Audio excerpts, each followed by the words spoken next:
नमस्कार। आज हम एक प्रेडिक्शन करने वाले हैं कि क्या क्रूड के प्राइसेस दिसंबर 2025 तक लगभग 55 से 60 डॉलर पर बैरल चले जाएंगे। अगर ये हो जाता है, अगर ये प्रेडिक्शन सही निकल जाती है तो आप देखोगे कि इन्फ्लेशन में पूरी दुनिया के अंदर धड़ाम से एक नीचा आएगा और स्टॉक मार्केट जो है, स्टॉक मार्केट धीरे धीरे एकदम अप होना स्टार्ट हो जाएगा। ये मेरी प्रेडिक्शन है कि ये चीज़ होगी। अब इसके क्या फैक्टर्स है ये मैं आपको बताता हूँ। सबसे पहली चीज़, आज की डेट में हम कहाँ पर हैं? आज की डेट में क्रूड जो है लगभग 68 पॉइंट डॉलर पर बैरल यहाँ पर है। अब अप्रैल के समय से अगर हम अभी तक देखें तो लगभग 20% ये क्रूड का जो है और क्रूड के जो प्राइसेस है ये नीचे गिर चुके हैं। बिकॉज टेंशन्स जो है पहले एस्केलेट होती है, उसके बाद फिर डी एस्केलेट हो जाती है। मिडिल ईस्ट के अंदर स्पेशली इसराइल और ईरान में यही यहाँ पर सिस्टम चल रहा है। अभी ये भी पता लगाया जा रहा है, फिर अभी ये भी बात कही जा रही है कि भाई गाज़ा और हमास और इसराइल के बीच में यहाँ पर एक सीज़ फायर की जो डील है वो हो सकती है। हमास का भी ये कहना है कि हम हर शर्त मान लेंगे अगर इसराइल ने परमानेंट सीज़ फायर यहाँ पर कर दिया। और कहीं ना कहीं अब ये माना जा रहा है कि एक परमानेंट सीज़ फायर की तरफ इसराइल यहाँ पर बढ़ रहा है। अब फोरकास्ट Q4 की अगर हम करें तो लगभग एवरेज जो इसका क्रूड का प्राइस रहा 61 डॉलर पर बैरल रहा। वहीं गोल्डमैन सैक्स जो कि अगर आज बोल रहे हैं वो एवरेज ये मान के चल रहे हैं कि 60 डॉलर पर बैरल यहाँ पर चली जाएगी और 2026 का जो एवरेज रहेगा वो 56 डॉलर पर बैरल रहेगा। वहीं सिटी बैंक और मैक्वायर और आईईए का भी यही कुछ कहना है कि लगभग 60, मैक्वायर 71 बोल रहा है और आईईए 60 बोल रहा है।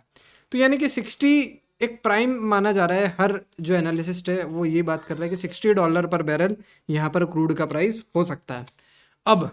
अब ऐसा क्या है कि ये जो क्रूड का प्राइस है ये एकदम पीछे यहाँ पर और भी खिंचता चला जाएगा, यानी कि और धीरे धीरे नीचे गिरता जाएगा। पहला इसका रीज़न ये है कि भाई कुछ नॉन ओपेक कंट्रीज जैसे कि गुयाना, ब्राज़ील, यहाँ पर भी जो है अब इन नॉन ओपेक कंट्री की जो सप्लाईज है वो यहाँ पर धीरे धीरे बढ़ती जा रही है।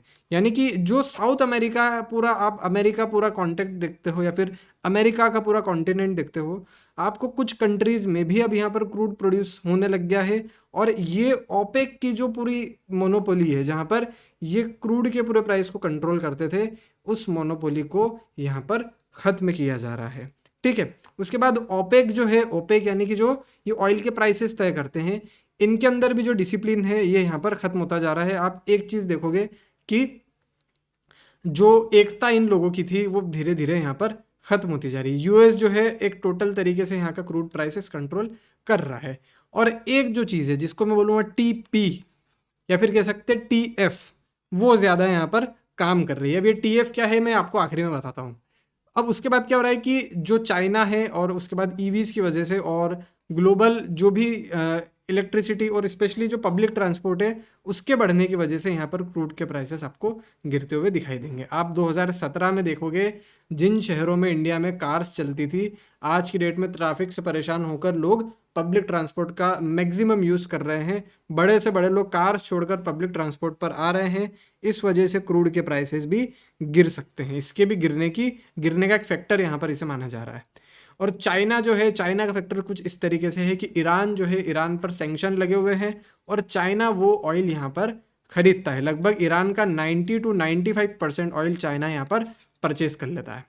उसके बाद जो OECD है उसकी इन्वेंट्रीज यहाँ पर ज़्यादा बढ़ रही है। यानी कि एक तरीके से जो रिज़र्व लोग रखते हैं, ये जो कंट्रीज रिज़र्व रखती है उसकी जो वॉल्यूम है वो ज़्यादा यहाँ पर बढ़ गई है।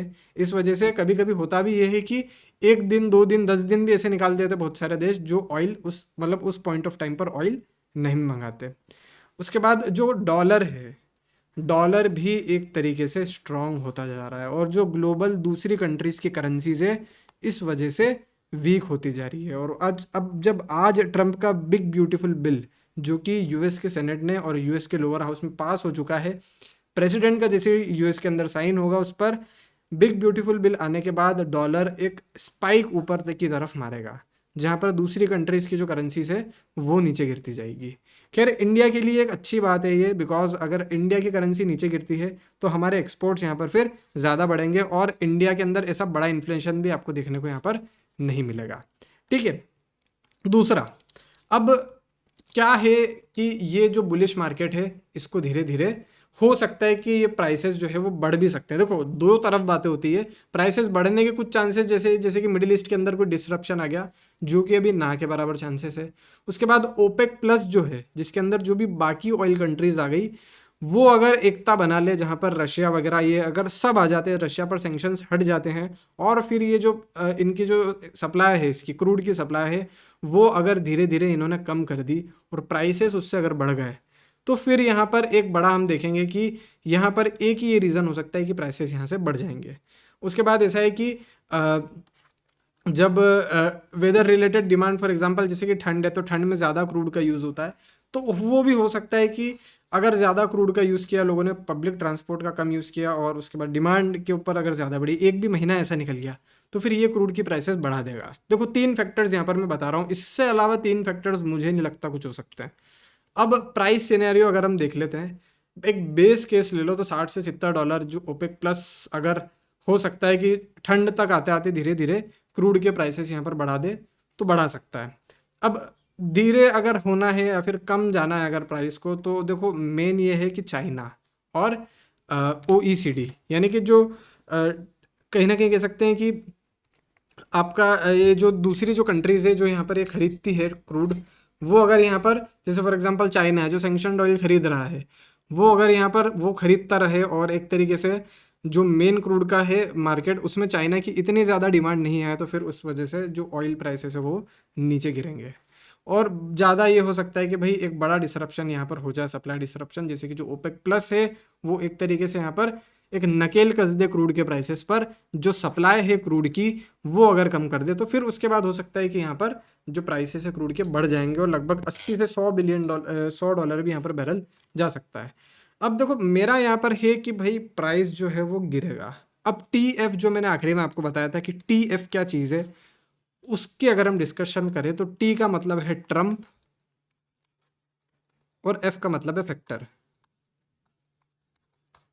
Trump factor. ट्रम्प पूरी तरीके से चाहते हैं कि ऑयल के प्राइसेस जो है वो $50 तक चले जाएं। ट्रम्प का ये कहना है। जो इन्फ्लेशन अभी अमेरिका के अंदर हिट हो रहा है, जो मिडिल क्लास की इनकम है, स्पेशली जो बिग ब्यूटीफुल बिल आना, ये इसका संकेत है कि एक बड़ा इन्फ्लेशन यूएस को हिट करेगा।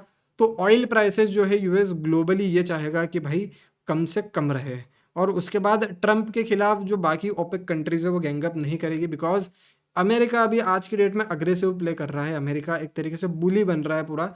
सो आई थिंक कि ट्रम्प फैक्टर भी यहाँ पर काम करेगा और ओपेक प्लस जो है वो यहाँ पर एक तरीके से अपनी एकता नहीं बिठा पाएगी, और वो बिठा भी लेंगे तो फिर उसके बाद वो प्राइसेस बढ़ा नहीं सकते, फिर सप्लाई जो है वो रोक नहीं पाएंगे।